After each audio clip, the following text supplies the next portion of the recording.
दोस्तों नमस्कार। मैं त्रिभुवन एक बार फिर आपका अपने YouTube channel let's explore Norway में हार्दिक स्वागत करता हूं।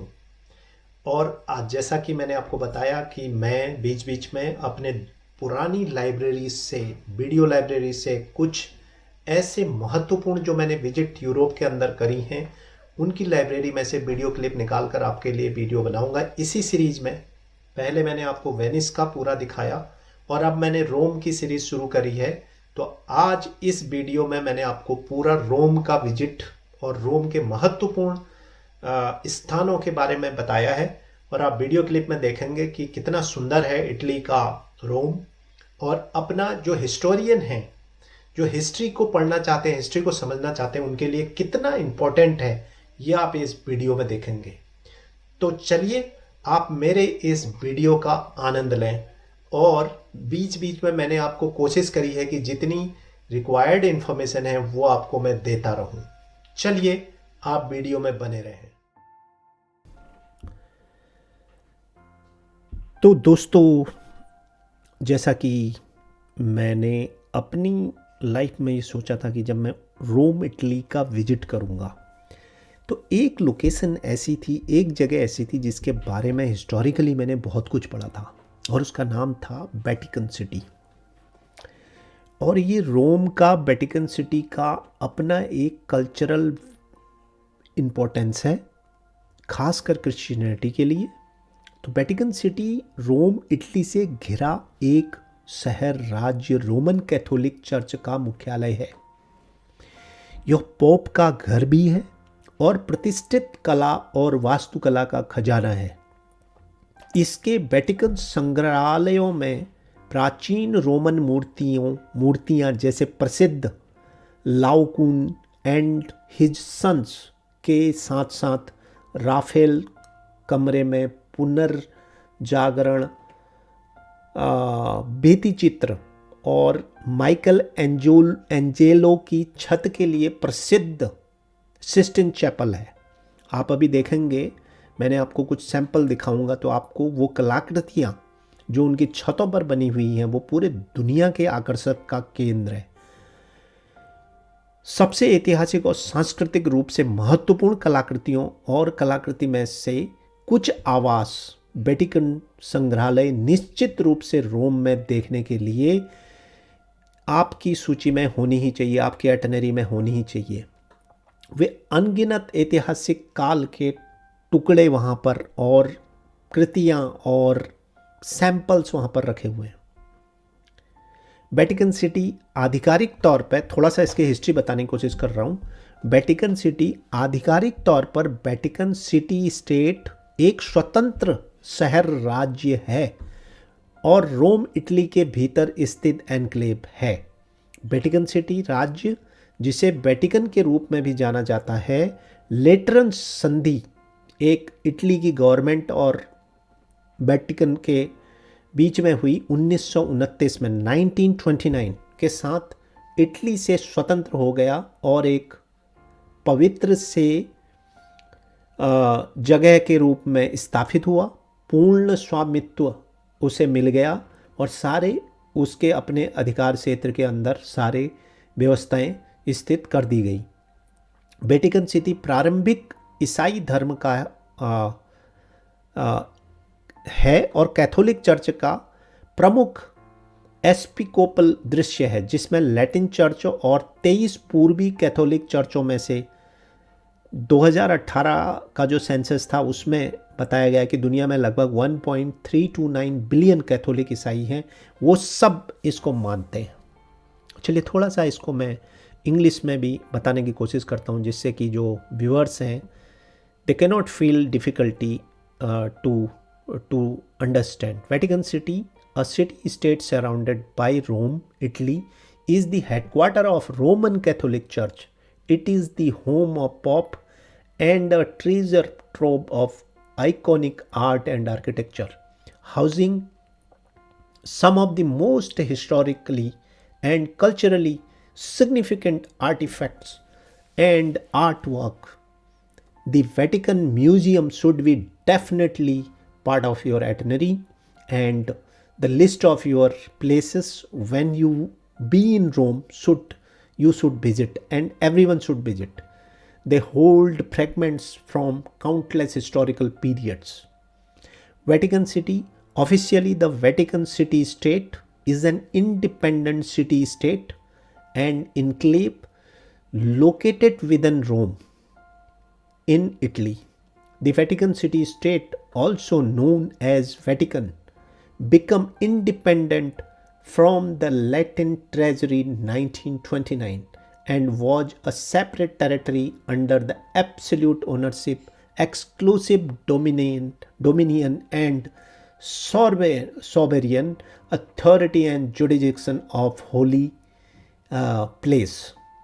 Vatican City is of early Christianity and major episcopal of the Catholic Church, with approximately 1.329 billion Catholic in the world as of 2018 census. तो इसके बाद दोस्तों सेंट पीटर आप देख रहे हैं सामने, Saint Peter basilica.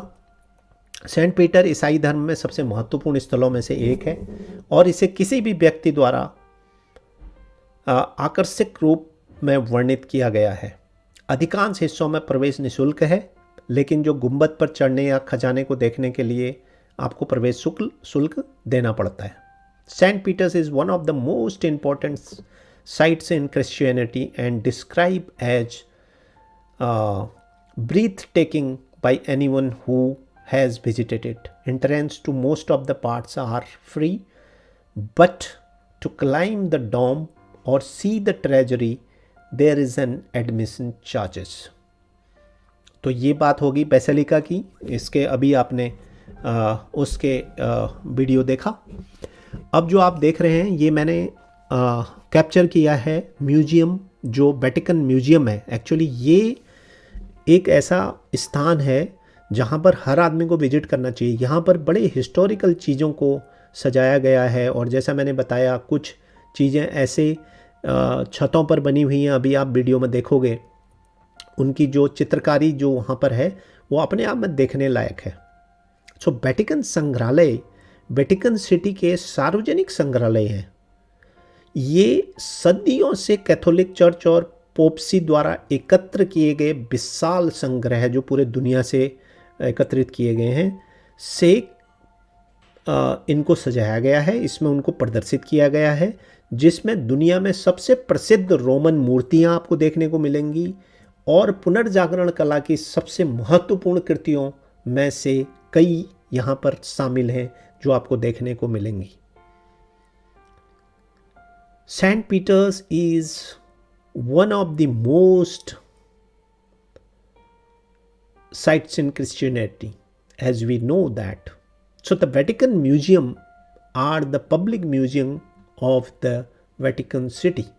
They display work from the immense collection amassed by the Catholic Church and the papacy throughout the centuries, including several of the most renowned Roman sculptors and most important masterpieces of the Renaissance art in the world. तो ये museum में आपका जाना बनता है जब आप रोम में विजिट करेंगे. और वैसे भी जो रोम है वो इटली का एक ज़बरदस्त जो है बेहतरीन, मैं बोलूँगा. आप देखें किस तरह की पेंटिंग्स यहाँ पर बनी है और इन सब के सिग्निफिकेंट है. जिसको थोड़ा हिस्ट्री का इंटरेस्ट है वो इतिहास को, रोम के इतिहास को समझेगा. बहुत पुरानी सभ्यता पूरे दुनिया में अगर कोई है तो रोम की सभ्यता है. तो वो ये जगह है जहाँ पर मैं समझता हूँ अगर आप इटली विजिट करते हैं तो रोम, और रोम में भी वेटिकन सिटी आपकी पहली चॉइस, और उसमें भी जो ये वेटिकन म्यूजियम है वो आपकी पहली चॉइस होनी चाहिए.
तो चलिए, अगला जो महत्वपूर्ण जगह थी जो हमने एक्सप्लोर करी वो थी वहाँ का क्लोजियम, जिसको बोलते हैं ग्रांट एम्पी थिएटर बोलते हैं, जो क्लोजियम है।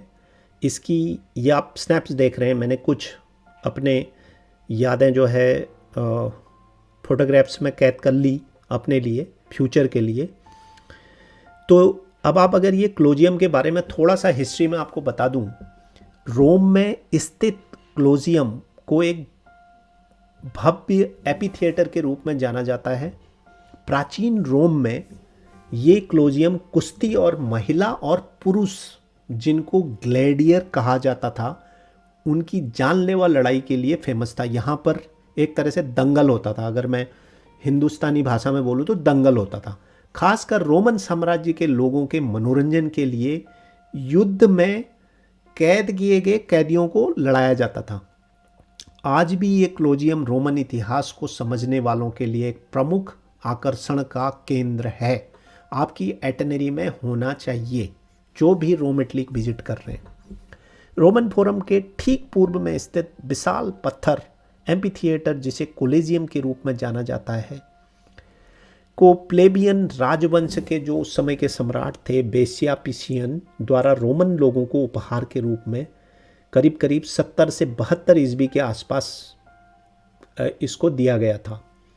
AD 80 यानी कि AD 80 में वेस्पियन के बेटे टाइटस ने कोलोजियम आधिकारिक तौर पर फ्लेवियन एफिथिएटर के रूप में जाना जाता है।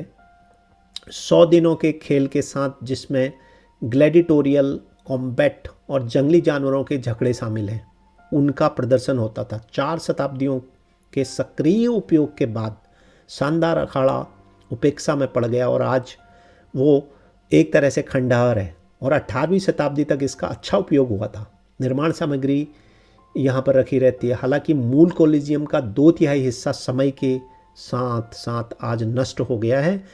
एम्पीथिएटर एक लोकप्रिय पर्यटन स्थल है, साथ ही रोम और इसके लंबे अशांत इतिहास का एक प्रतिष्ठित प्रतीक है।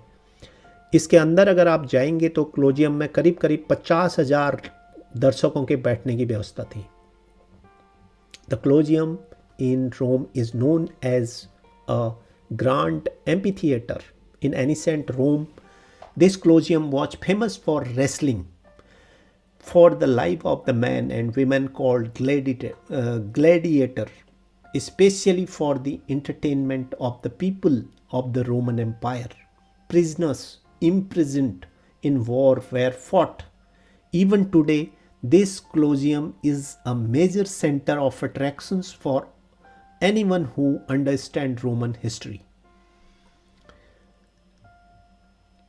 Located just east of the Roman Forum, the massive stone amphitheater known as a Colosseum was commissioned around AD 70-72 by Emperor Vespasian of the Flavian dynasty as a gift to the Romans. In AD 80, Vespasian's son Titus built the Colosseum, officially known as Elabian Amphitheater, with 100 days of play including gladiatorial combat with wild animal fights.